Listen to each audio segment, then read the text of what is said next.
নমস্কার বন্ধুরা, আজ আবার নতুন একটা রেসিপি নিয়ে চলে এলাম। অনেক দিন ধরে পনিরের কোনো রেসিপি দেওয়া হচ্ছে না।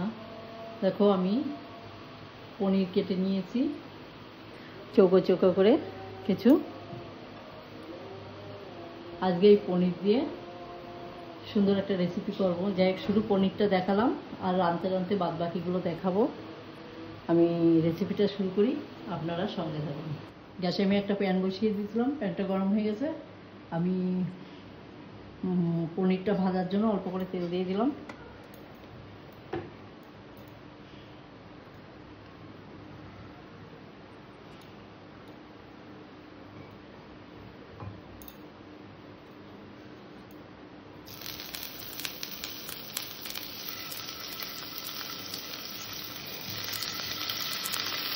পনিরটাকে আমি একটু হালকা করে ভেজে নেব।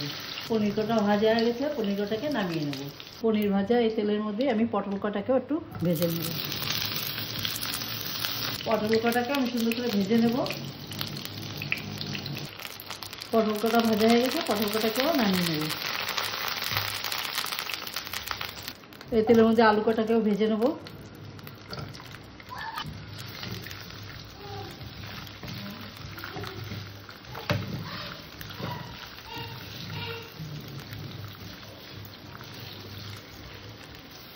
আলু কটাকে আমি লাল লাল করে ভেজে নিলাম। আলু কটাও ভাজা হয়ে গেছে, এবার আমি আলু কটাকেও নামিয়ে নেব।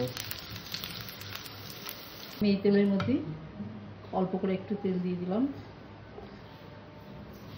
ফোড়নে দিলাম এলাচ, লবঙ্গ, দারচিনি, অল্প করে সাদা জিরে।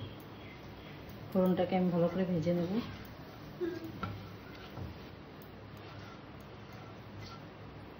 ফোড়নটা ভাজা হয়ে গেছে, এখানে আমি দিয়ে দিলাম পেঁয়াজ কুচি।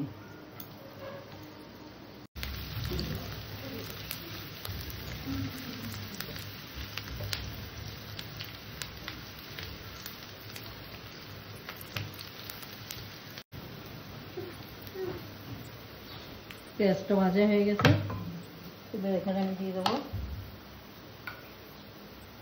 একটু আদা রসুন বাটা। আদা রসুনটাকেও আমি একটু কষে নেব। আদা রসুনের একটা কাঁচা গন্ধ থাকে, সেই গন্ধটা যতক্ষণ না যায় সেইভাবে কষে নেব। আদা রসুনটা কষা হয়ে গেছে, এবার আমি এক এক করে এখানে কিছু গুঁড়ো মশলা দেব। একটু জিরের গুঁড়ো, ধনের গুঁড়ো, পরিমাণ মতন হলুদ, কাশ্মীরি লঙ্কার গুঁড়ো, স্বাদ অনুযায়ী লবণ। মশলাটাকে একটু নেড়ে ছেড়ে আমি এখানে মশলায় জল দিয়ে দেব। এখানে আমি জল দিয়ে দিলাম। মশলাটাকে ভালো করে কষে নেব।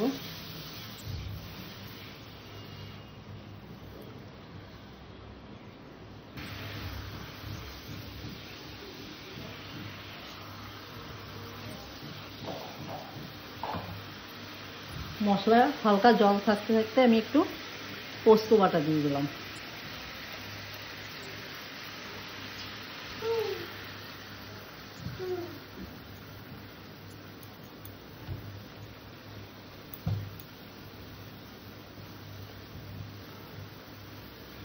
পোস্ত বাটাটা দিয়ে আমি ভালো করে কষে নেব।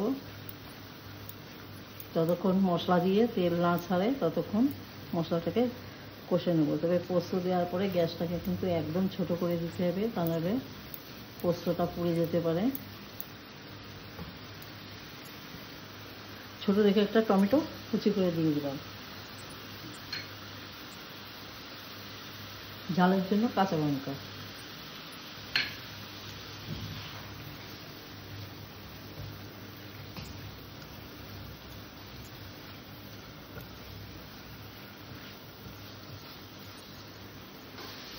আমার মশলাটা কষা হয়ে গেছে, মশলা দিয়ে তেল ছেড়ে দিয়েছে।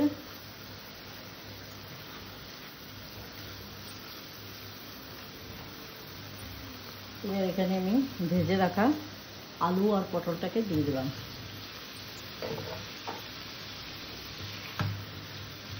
আলু পটলটা দিয়ে আমি একটু ভালো করে কষে নেব তরকারিটাকে।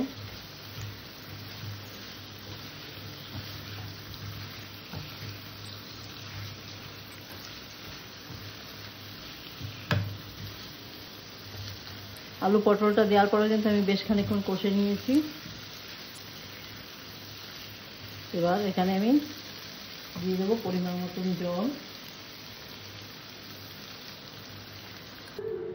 জল দিয়ে দিয়েছি।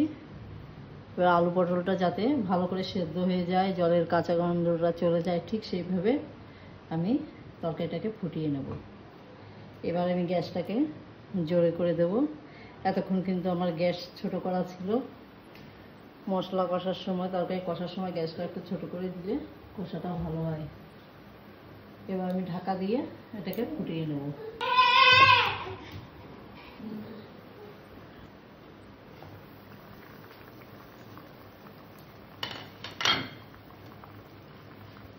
ঢাকনাটা খুলে একটু নেড়ে চেড়ে দেবো।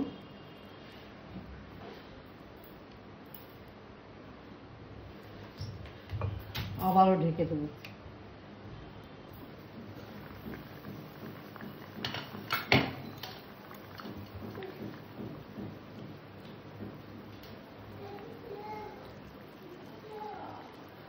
আমার আলু গলে গিয়েছে। তাহলে এবার এখানে আমি আলু পটল গলে গিয়েছে, এবারে আমি এখানে ভেজে রাখা পনির কটাকে দিয়ে দেবো।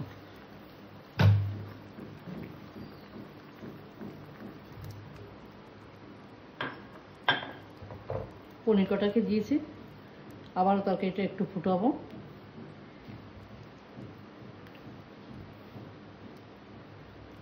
তবে এখন আর ঢাকা দেবো না, লো করে ফুটিয়ে নেব। তরকারি নামানোর আগে অল্প করে একটু গরম মশলা দিলাম।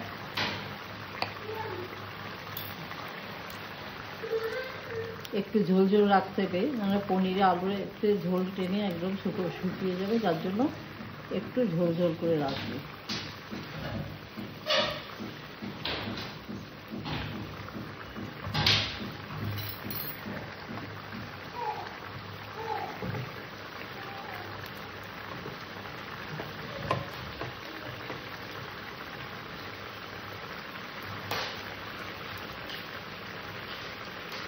এক চামচ ঘি দিলাম।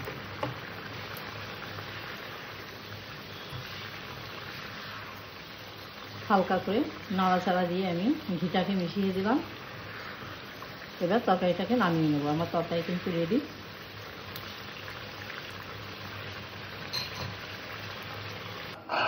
আমার আজকের রেসিপি ছিল আলু পটল দিয়ে পনিরের রেসিপি। আজকের রেসিপি এই পর্যন্ত। আমার চ্যানেলে যারা নতুন, আমার চ্যানেলটা একটু সাবস্ক্রাইব করো, যারা পুরনো লাইক শেয়ার কমেন্ট করো। নমস্কার।